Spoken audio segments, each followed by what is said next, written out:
unprecedented suspension was handed down to LeBron James after a physical altercation with spectators relentlessly targeting his son Bronny, creating footage that immediately consumed the internet. News outlets cannot stop talking about it. However, the raw truth of that courtside confrontation and the breaking point of a father, after 2 years of unyielding patience, completely reframes the narrative of this viral moment. To genuinely comprehend the breaking point on that sideline, we must step back. We have to thoroughly examine the psychological crucible Bronny James has endured over the past 2 years. Absent that deeper perspective, the raw emotion of this confrontation remains entirely incomprehensible. Yet through the lens of that history, every frantic second falls perfectly into place. The journey began when the Los Angeles Lakers selected Bronny 55th overall in 2024. That specific selection forged a profound legacy, uniting a father and son on the same active professional basketball roster for the absolute first time in league history. The franchise ownership hailed the achievement as purely magical, while front office executives deemed it a monumental milestone. For LeBron, the weight of the moment simply brought tears of pride. Major sports networks broadcasted the emotional embrace continuously for 3 consecutive days, allowing the global basketball community to share in a fleeting week of genuine warmth. Soon enough, though, the harsh reality of regular season statistics materialized, violently transforming those celebratory smiles into a much darker, unforgiving sentiment. Throughout his rookie campaign and deep into the 2025-26 season, Bronny's on-court impact was demonstrably suppressed across every single statistical category available to analysts. Hovering around 7 to 8 minutes of playing time nightly, he barely scraped together low single-digit point totals, while his perimeter efficiency plummeted beneath the 30% threshold during several brutal slumps. Management continually redirected him to the South Bay developmental squad, in an ongoing effort to sharpen his foundational skills, while he quietly racked up string after string of did-not-play designations, silent markers of unfulfilled potential. Furthermore, every solitary statistic was meticulously gathered, thoroughly analyzed, and broadcasted to a massive global audience that had solidly cemented their harsh judgments long before his sneakers ever squeaked on the hardwood. Online forums relentlessly tore apart his game, while social media algorithms ruthlessly amplified videos of his 2024 Summer League misses, dubbing him the most notorious product of nepotism the sport had ever seen. Casual viewers openly declared that his very presence was actively disrespecting the prestigious standard of professional basketball. As the 2025-26 preseason unfolded and yielded a brutal 1-for-12 shooting performance, deeply toxic hashtags, dominating online algorithms persisted for agonizingly long hours, targeting a young man who had barely begun his professional basketball journey. Yet those faceless internet trolls were merely warming up the crowd. The truly devastating blows were delivered by established media personalities wielding massive platforms, undeniable credentials, and staggering reach. Even Boston Celtics star Jaylen Brown found himself inadvertently recorded by arena cameras during the 2024 Summer Exhibition Games, whispering doubts about Bronny's professional viability to his peers. A stray comment that hot mics instantly transformed into leading national news. LeBron deliberately brought up that specific critique during press conferences as recently as February 2026, well over 18 months after the fact, clearly demonstrating how that offhand remark had lodged itself deep within a protective father's psyche, impossible to simply forget or forgive. Kwame Brown relentlessly utilized his digital platform to attack the young guard's mental toughness, boldly arguing that amateur teenagers possessed superior skill sets and framing the Lakers' roster decision as the most undeniable instance of unearned privilege in modern athletic history. By April 2025, retired football pro Channing Crowder publicly dismantled the young guard's defensive capabilities, bluntly concluding that he simply lacked the pedigree for the league. Analyst Doug Gottlieb callously equated the young athlete's early career trajectory to a charitable foundation fulfillment when harshly grading his developmental ceiling. Former player Stephen Hunter actively condemned LeBron alongside executive Rich Paul, alleging a massive, unethical manipulation of league influence just to secure a roster spot. Meanwhile, Anna Horford, whose brother had long established his own league legacy, used social media to argue that this perceived entitlement was aggressively stealing opportunities from genuinely deserving prospects. Each of these prominent voices hid behind the comfortable defense that they were merely providing objective basketball commentary. They carefully disguised their deeply personal criticisms under the respectable banner of professional athletic analysis.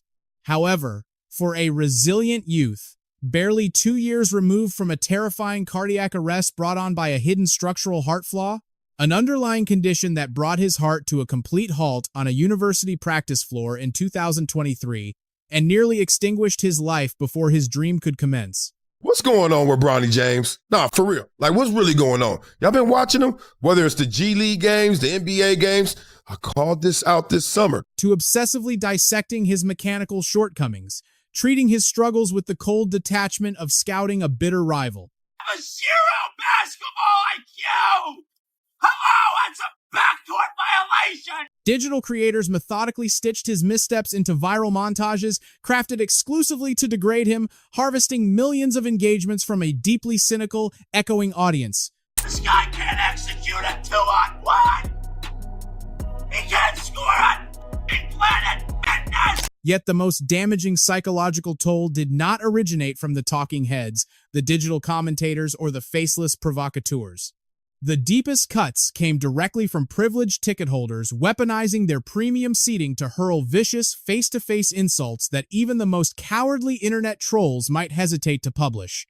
We can trace this hostility back to January 2020, back when he was merely a high school prospect navigating the pressures of adolescence, and an arrogant spectator decided to hurl garbage directly at him as he attempted a routine baseline pass during a major invitational showcase. Watching from the bleachers at his boys' high school matchup, the basketball icon later shared the footage online. His caption firmly stated that hating has no age limit, calling out the sheer disrespect of the entire moment. Play was halted for a brief minute, yet 0 real consequences followed. It was painfully obvious that the next matchup, the next heckler, and the next piece of garbage hurled from the crowd was inevitably coming. Fast forward to November 2021. At that specific point in time, the superstar had just finished serving the absolute first suspension of his entire professional career. A single game penalty stemming from a severe flagrant 2 collision involving Detroit Pistons big man Isaiah Stewart. His return to the hardwood took place against the Indiana Pacers. That very evening, a pair of courtside spectators decided to hurl insults at his boy, venomous words guaranteed to ignite absolute fury within any protective father's soul. Based on various reports and a nearby spectator who later confirmed the awful details online, these individuals aimed deeply repulsive, gut-wrenching remarks directly at the legend, specifically stating, "I hope Bronny perishes in a vehicle crash," followed immediately by pathetic chicken noises designed to mock the teenager's abilities. In response, the superstar quickly signaled the referees. The hecklers were immediately thrown out of the building. Later on, the league hit the forward with a completely separate $15,000 penalty for an inappropriate gesture made during that very contest. It was an action that heavily implied a direct, silent message toward the exact seating area where those banished spectators had been perched. Critics quickly labeled it crying to the referees, while loyal supporters recognized an incredible display of restraint. Yet the undeniable reality was clear to everyone watching. This global icon was taking brutal psychological hits that completely bypassed the sport of basketball, striking directly at the safety of his own blood.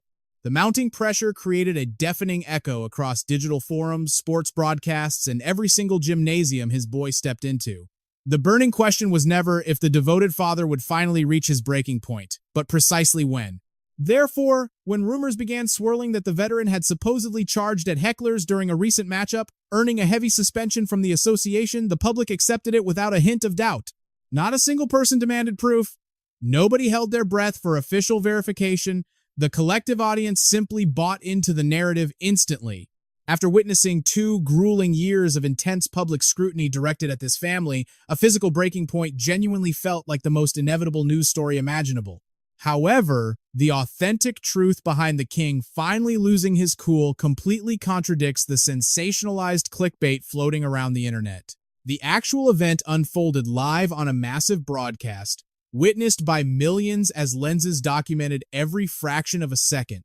Furthermore, this intense confrontation had absolutely nothing to do with nameless spectators. Instead, it centered entirely on the single, most influential personality in sports broadcasting. It was the unforgettable evening the legend deliberately marched across the hardwood. If a solitary figure emerged as the absolute focal point of the intense critique surrounding his son, it was undeniably Stephen A. Smith. This was not because his words were uniquely vicious. Plenty of unnamed individuals spewed far darker poison, but rather because his platform was the most echoing, his towering presence the most unavoidable, and his delivery the most unyielding. His heavy critiques refused to remain trapped within the confines of a television screen. They shadowed the superstar straight into the stadium.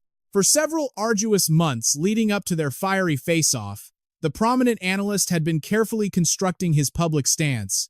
He consistently claimed to have cautioned the legend long before the draft process, urging him to shield the boy from the crushing weight of being heavily promoted as his own father's future running mate. The broadcaster deliberately highlighted that the patriarch himself was the one who boldly declared his teenage son was already superior to several active professionals currently in the league. Back when the young guard was still navigating high school hallways, the analyst reminded viewers of a bold public decree made by the four-time champion, "Select my boy. I will happily sign with whatever franchise brings him aboard." This is not even remotely about securing a massive paycheck anymore. The core foundation of the commentator's ongoing critique was incredibly clear. By broadcasting those massive expectations to the entire globe, the loving father had inadvertently drawn a massive bullseye on the kid's back, an unbearable burden that absolutely no 55th overall selection should ever be forced to shoulder alone. The television personality unleashed his most piercing breakdown during a live broadcast, utilizing a carefully chosen phrase that ultimately shifted the entire dynamic. He laid the groundwork for his intense monologue by stating, "Speaking as a father." Because the basketball icon had proudly positioned himself as a dedicated patriarch ushering his offspring into the professional ranks, the analyst chose to address him strictly man-to-man. That exact psychological framing triggered an explosive emotional reaction that simply could not be contained or ignored. The inevitable collision occurred in the middle of a heavily broadcasted Los Angeles matchup. Interestingly, the prominent journalist was nowhere near the designated press area. Instead, he was kicking back in prime courtside seats, invited personally by Ari Emanuel, the powerhouse founder behind the William Morris Endeavor Agency, possessing incredibly exclusive chairs stationed mere inches from the team's sideline. Comedy legend Larry David happened to be seated right alongside them inside an absolutely jam-packed building. Professional broadcasting lenses were actively tracking and recording absolutely every single square foot of the massive sporting complex. The sheer timing of the incident amplified the tension dramatically, considering the media titan had literally just revealed his massive new network contract that exact same afternoon. This was in the third quarter. Apparently, LeBron had walked out of the timeout, and I turned around, and he's right here in my face. Exiting that late-game stoppage, the legend marched directly toward his biggest critic. He refused to wait for the final buzzer, bypassed his representation entirely, and ignored the idea of a private phone call. He boldly crossed the polished hardwood right in the middle of a live professional broadcast, physically confronting the very man who had spent countless mornings dissecting his child's future on national television. He said, "Yo, you got to stop talking about my son. You got to stop fucking with my son. That's my son. That's my son." And I was like, "What?" He said, "Nah, that." I said, "Yo, let's talk later." He's like, "That, nah, that." With his piece spoken, he simply pivoted on his heels and marched away.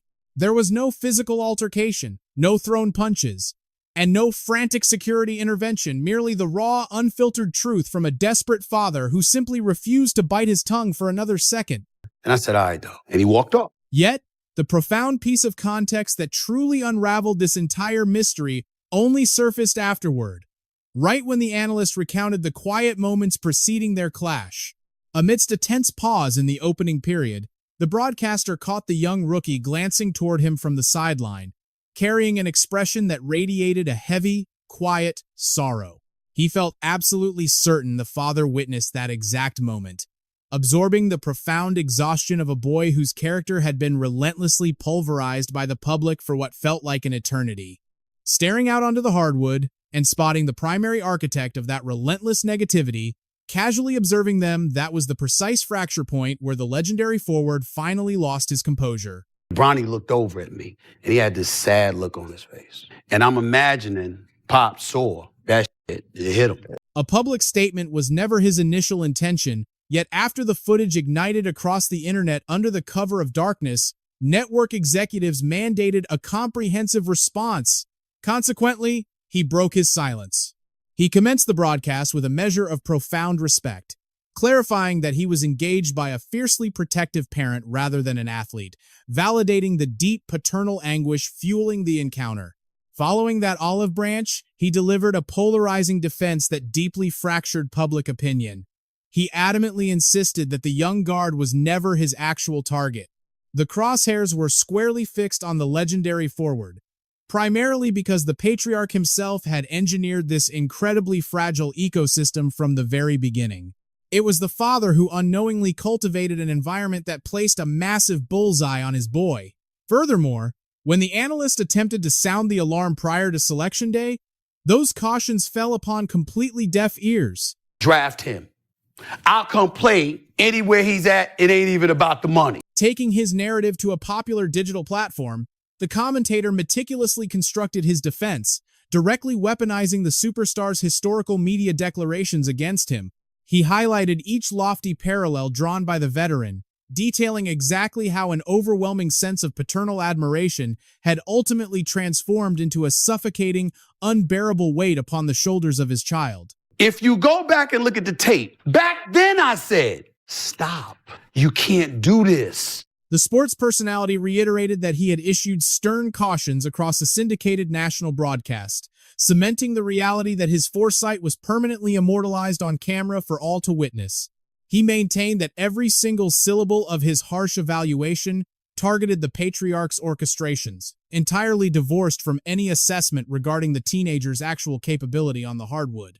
As their tension finally boiled over right beside the scorer's table, the pundit perceived the hostility as wildly misdirected. Naturally, the iconic powerhouse viewed the landscape through an entirely different lens. You would be not to talk about it. Are you kidding me? If there's one person that couldn't wait to the video to drop so you can address it, is your. Never would I ever not allow people to talk about the sport, criticize players about what they do on the court. That is your job to criticize. That's all part of the game. But when you take it and you get personal with it, it's my job to not only protect my damn household, but protect the players. The underlying declaration was remarkably clear. It was never an embargo on evaluating the rookie's developing skill set, but rather a stern warning about when those evaluations mutate into targeted character assassinations. The moment the dialogue abandons the nuances of the sport to instead prosecute a patriarch's devotion and question a teenager's fundamental right to exist in that space, an unforgivable threshold is irrevocably breached. And the legendary powerhouse hailing from Akron possessed absolutely zero intention of remaining a passive spectator while that incredibly sacred perimeter was relentlessly trampled upon. Yet, amidst this deafening symphony of external chaos, the young heir began quietly forging a resilient path that caught the entire basketball universe completely off guard. He initiated his own compelling counteroffensive, entirely bypassing trivial verbal warfare with prominent television hosts, disgruntled former prospects, or the relentless toxicity found within anonymous digital message boards.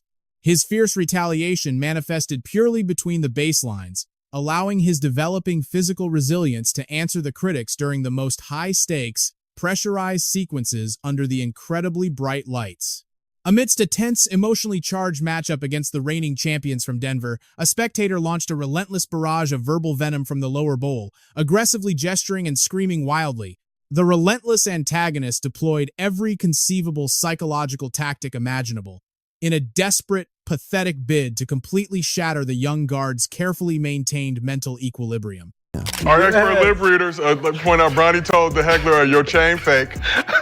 For reference, here is a photo of the Bronny heckler and his chain. We see more of this, man. Yeah, I want to see more of that. I want to see more of Bronny talking, man. Yeah. In a profoundly defining chapter of his early journey, the prospect offered the public a captivating alternative to his trademark silent suffering.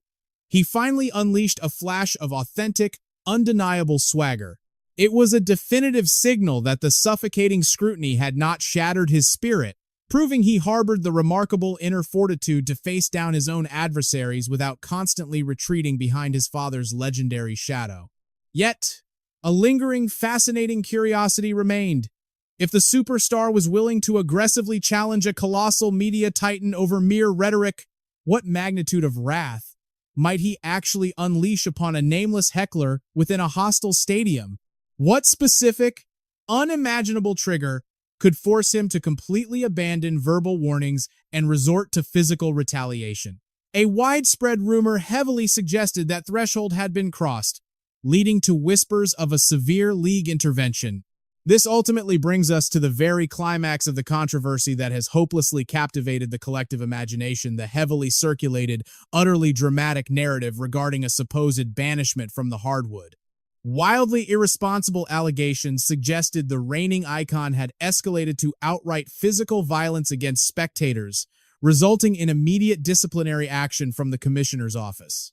The stark reality, however, is that this dramatic scenario is entirely fabricated. If you meticulously scour the official league databases, major broadcasting networks, prestigious athletic publications, or any verified front office press releases, you will uncover absolutely zero documentation corroborating this myth. Even stretching into the spring of 2026, no legitimate journalistic entity validates the story. Furthermore, there is not a single official game ledger that records an ejection tied to an altercation with ticket holders. You will not find a single document from the front office dictating a punishment, nor has the Los Angeles Lakers franchise issued any public address regarding the matter. Search every available angle from the stadium security footage to the official television broadcasts, down to the cell phone gallery of every spectator, and you will never uncover footage of LeBron James physically confronting an individual in the crowd, whether during this current campaign or throughout his entire career. A thorough review of the league's disciplinary archives verifies that his most recent mandated absence was a single-game penalty back in November of 2021, following a severe foul involving Isaiah Stewart. Across 23 grueling campaigns at the highest level of basketball, that isolated moment defines his entire track record of forced sit-downs.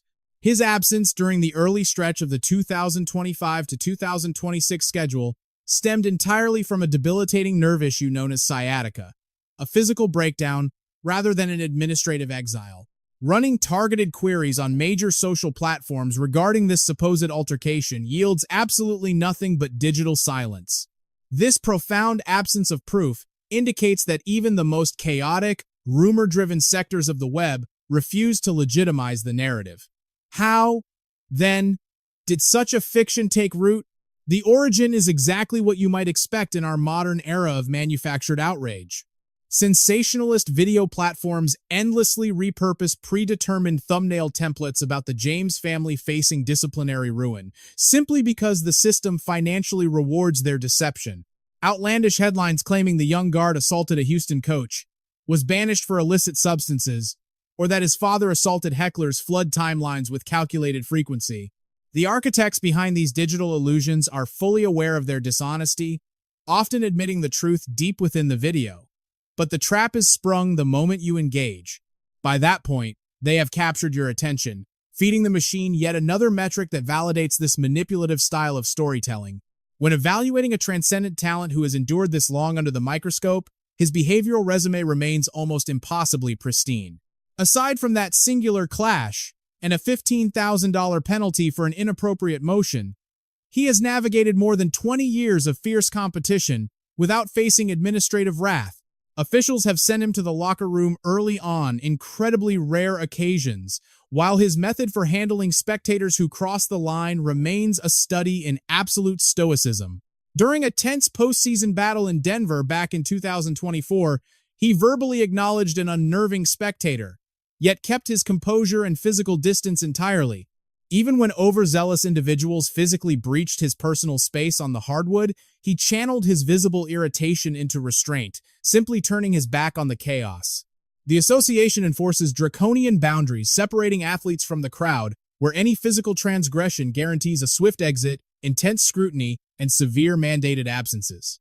Had the face of this generation truly unleashed violence upon someone in the stands, it would trigger a media earthquake unlike anything professional sports has ever witnessed.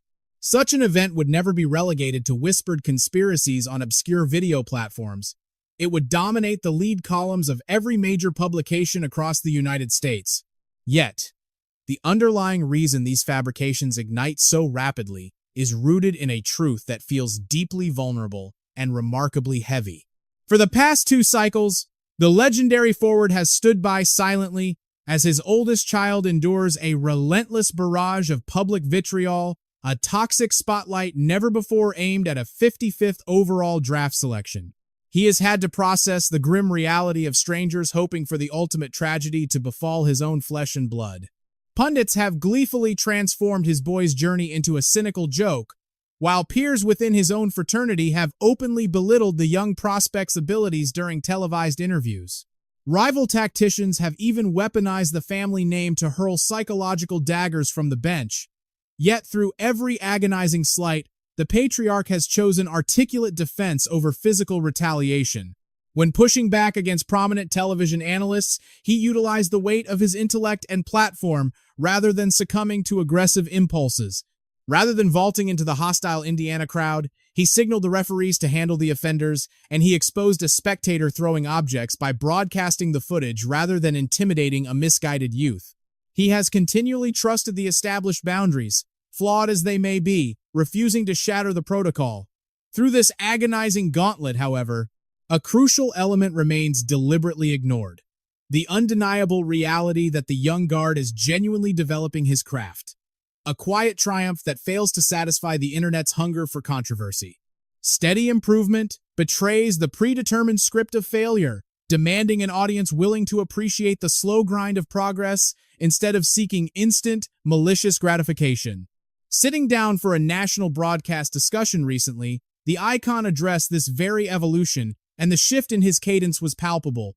The polished armor of a global superstar melted away entirely.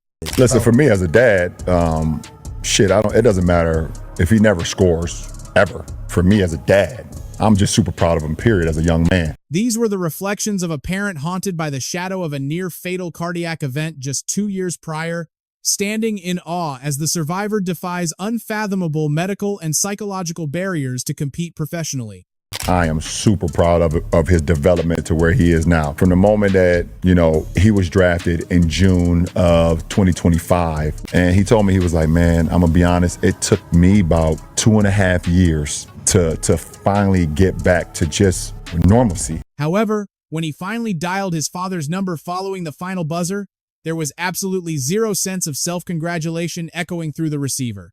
And more than anything, when I talked to him, he was more pissed off at the technical free throw that he missed. More than anything, he's like, I could have had a 40. Only to rise from the ashes and earn a place on the most heavily scrutinized professional franchise walking the face of the earth. He internalized 24 months of relentless public hostility, the kind of pressure that easily crushes grown men. Yet his answer was dropping 39 points and agonizing solely over the single foul shot that rattled out. As for his father, a figure the digital world constantly attempts to paint as the enemy, he handled that deafening noise with the exact same quiet discipline, time after time. He utilized his voice. He trusted the structure in place. He shielded his boy entirely within the boundaries of the court, and he refused, absolutely refused, to ever step outside them.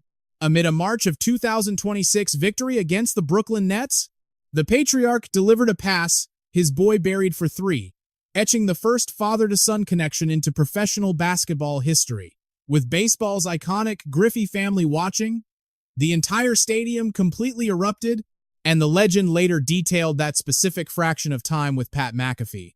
His reflection transcended the sport entirely, capturing nothing but the profound, overwhelming depth of fatherhood.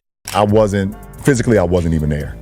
I wasn't even there. His thoughts were intensely anchored to that terrifying cardiac event, the grueling rehabilitation process, and every single critic who loudly declared his boy had no place in this league.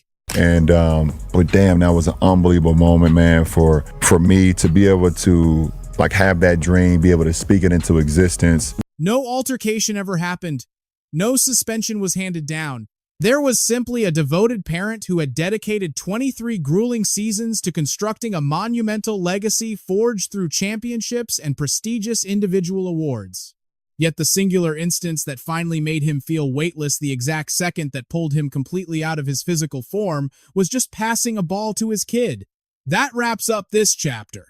But stick around, because we have a lot more profound stories coming your way.